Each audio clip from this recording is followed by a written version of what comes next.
Les damos la bienvenida una vez más a este podcast sobre el trabajo de la CIDH en Bolivia tras los hechos de 2019. Les saluda Jaime Vidal, ex secretario ejecutivo del Grupo Interdisciplinario de Expertos Independientes, conocido como GIEI. En este episodio analizaremos el papel de la Mesa de Seguimiento, también conocida como MESEG, y que fue creada para supervisar la implementación de las 36 recomendaciones del grupo de expertos. Nos acompaña Delfín Álvarez, víctima de la criminalización a las y los vocales electorales. Delfín, ¿nos puedes comentar qué rol tuvo la MESEG para las víctimas? La mesa de seguimiento ha cumplido un rol importante en la medida en que ha escuchado, ¿no?, a las víctimas. Ha escuchado y ha podido sentir, ha podido palpar la verdad, ¿no?, desde las víctimas. Ninguna otra instancia ha podido realizar ese trabajo, palpar, ¿no?, sensibilizarse con la situación de las víctimas, porque entiendo yo que habían personas que conocían, tenían experiencia, conocimiento sobre la vulneración de los derechos. Entonces, en ese sentido, han podido entendernos, han podido comprender cuál era la vivencia de las víctimas, ¿no?, de las distintas asociaciones que hay en Bolivia. El acompañamiento a víctimas en la búsqueda de justicia ha sido uno de los principales pilares del trabajo de la MESEG. Para hablar de esto, contamos con Alejandra Salinas. Alejandra era funcionaria de la Agencia de Gobierno de Tecnologías de Información durante los hechos de violencia y fue detenida por su participación en un medio digital llamado La Resistencia, que emitía notas consideradas como críticas al gobierno de momento. Actualmente, su proceso ya se sobreseyó, pero no ha recibido ningún mecanismo de reparación.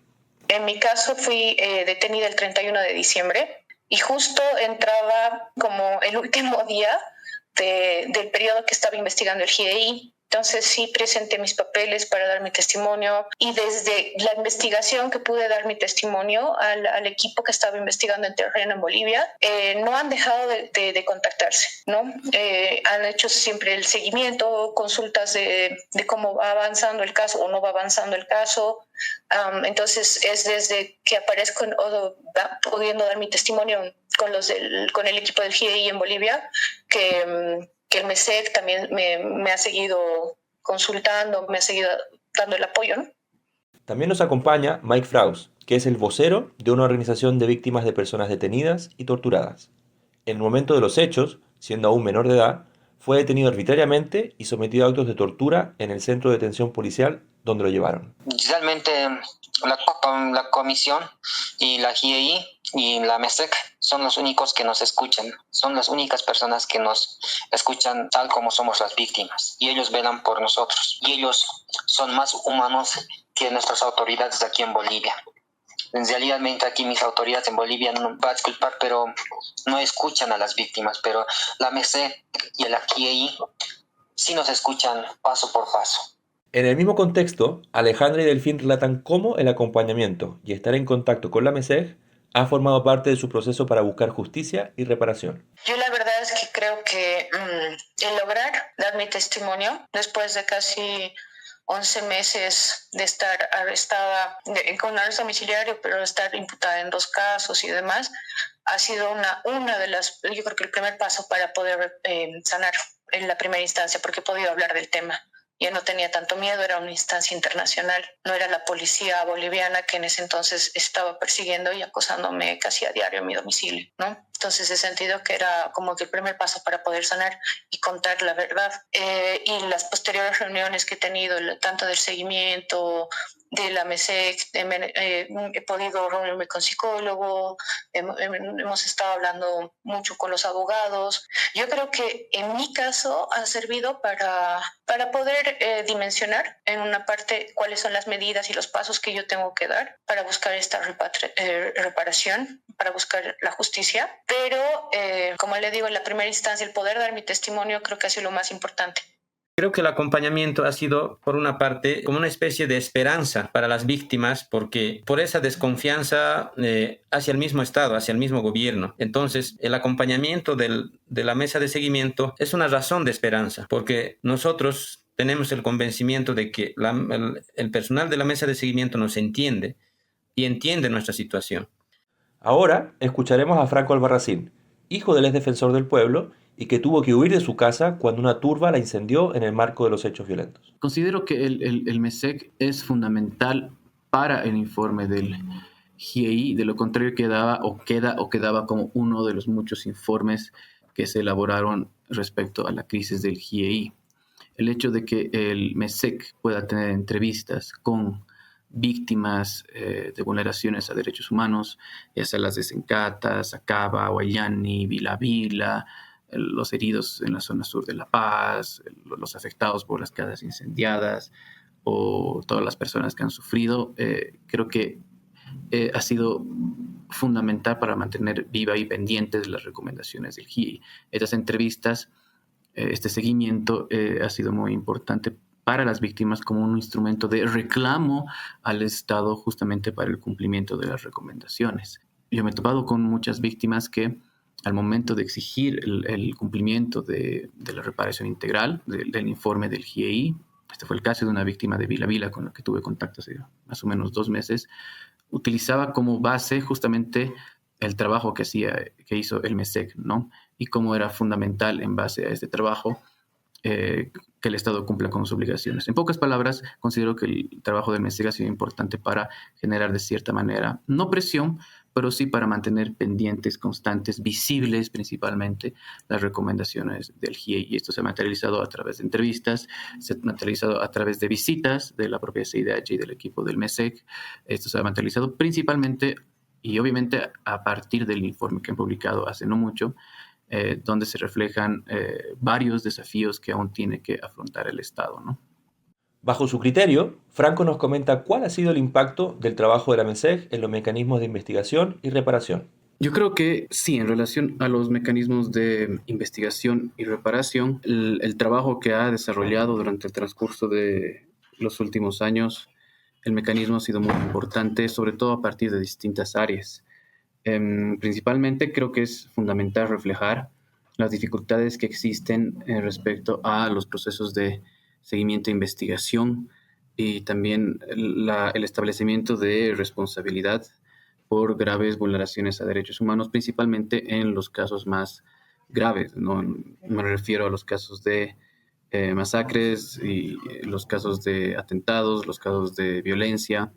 Evidentemente, si bien el mecanismo sí menciona algunos aspectos positivos, desde mi punto de vista muy pocos respecto al avance por parte del Estado, sí visibiliza y logra reflejar los profundos problemas que existen relacionados justamente con el acceso a la justicia y el debido proceso, pero principalmente el acceso a una reparación integral de todas las víctimas, ¿no? A partir de la información, testimonios y monitoreo de la implementación de recomendaciones en Bolivia, en octubre de 2023 la MESEC publicó su primer informe.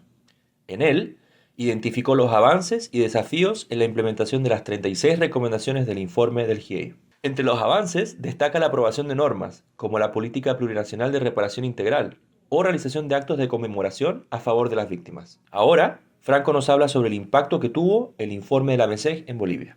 Creo que el impacto ha sido significativo en distintos campos y áreas en el país. Primeramente, yo creo que el impacto ha sido muy importante en relación a las víctimas.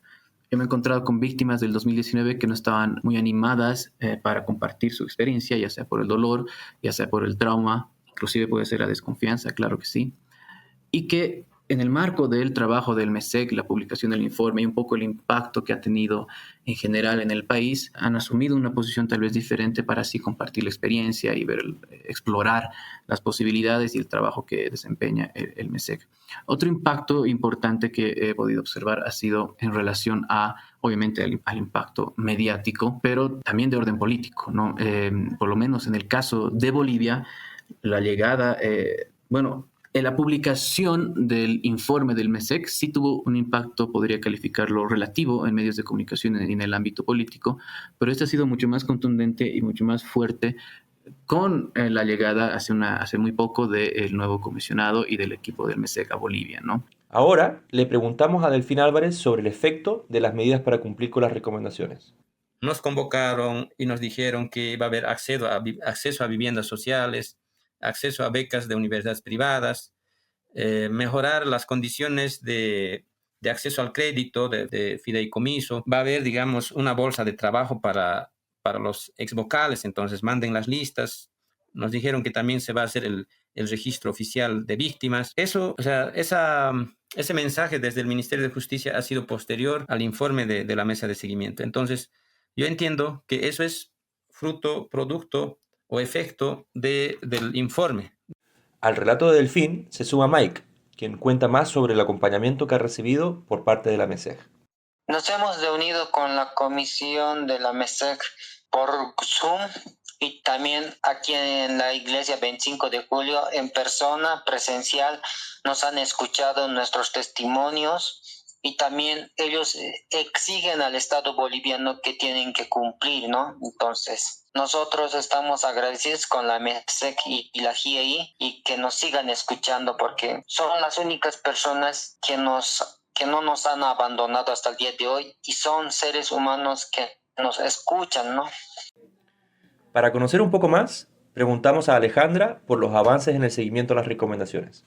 Yo creo que han logrado avanzar y hacer el control de muchas de las recomendaciones, pero como le digo, creo que han podido avanzar más con solamente uno de los órganos del Estado boliviano, que es el órgano ejecutivo. Yo la verdad es que no he visto mucha predisposición del órgano judicial en trabajar. Por ejemplo, una de las recomendaciones era después de cerrado tu caso, hacer como la investigación de qué es lo que ha pasado, ¿no? Abrirla de oficio, no tener que esperar que uno tenga que hacer toda la investigación, la acusación y demás, ¿no? Uno como víctima. Sobre el avance de las recomendaciones, también nos comentan Delfín y Franco.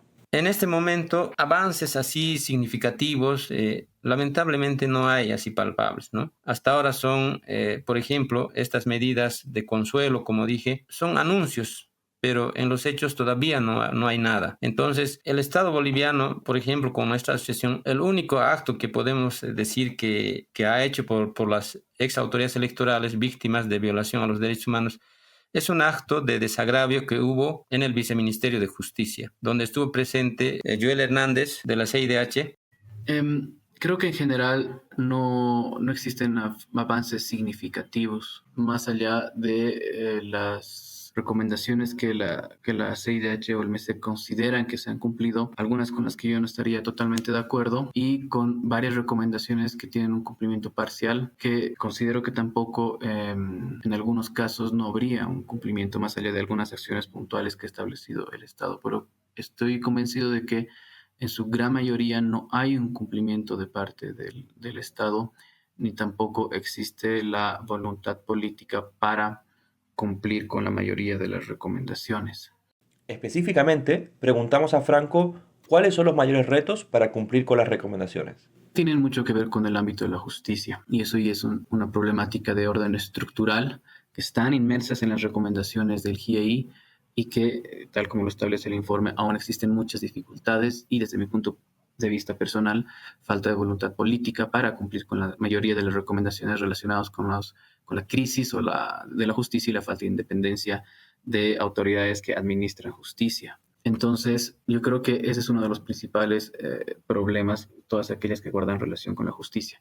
Me refiero al acceso a la justicia y también al debido proceso, al avance de los procesos y, como ustedes también ya lo han mencionado, a la reparación integral. Y esto creo que existe un consenso, o por lo menos una gran mayoría está de acuerdo en que es un problema que está presente en la gran mayoría de las víctimas. Franco también destaca la importancia de que la MESEC siga funcionando en los próximos años. En primer lugar, considero un desafío muy importante y una necesidad indispensable el mantenimiento durante unos buenos años aún del MESEC. Y creo que el Estado ha logrado entender esa importancia y he visto señales positivas para renovar, tengo entendido, el convenio que existe con el MESEC y espero que este seguimiento pueda continuar a largo plazo. Respecto a las demandas de las víctimas, Alejandra y Delfín nos cuentan cuáles son las principales necesidades. Yo creo que son dos demandas muy grandes, ¿no? Para que se sientan satisfechas las personas.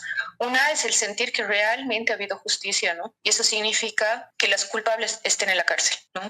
Solamente se tienen unas cuantas personas que han sido parte del golpe de Estado, unas cuantas personas que han sido las que han ordenado matar y demás, pero hay otras que han logrado huir del país. Entonces, claro que nos sentimos un poco insatisfechos en ese sentido, ¿no? Y la otra es que yo creo que sí se ha ido trabajando con algunos grupos de los que hemos sido víctimas para poderles dar apoyo psicológico, apoyo con bolsas de trabajo, con bolsas de estudio, pero falta esa reivindicación ante la mirada pública, ¿no? De que no éramos guerreros digitales, no estábamos mintiendo y mostrando videos de masacres que no habían ocurrido en Bolivia, que las personas en Sacaba, en Sencate, en el Pedregal, no han sido asesinadas entre compañeros o entre vecinos, sino que han sido matadas y acribilladas por los militares y los policías. Porque cuando te logran decir la verdad, y aunque un Estado lo haya reconocido, pero públicamente hagan esos actos de resarcimiento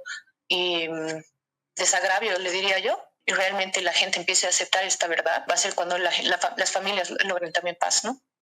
La necesidad más sentida para nosotros es la restitución a la fuente laboral, porque no ha habido de parte del gobierno una política, una decisión para la incorporación de los exvocales a una fuente laboral, y menos, ¿no?, con el mismo salario o un cargo similar. La esperanza es que continúe trabajando la mesa de seguimiento, que la mesa de seguimiento no abandone a las víctimas del 2019, que nos acompañe hasta la finalización, hasta que se haga justicia en nuestro país. Justicia en este sentido de investigar a los autores materiales e intelectuales de las graves violaciones a los derechos humanos, pero también justicia en ese sentido de la reparación integral.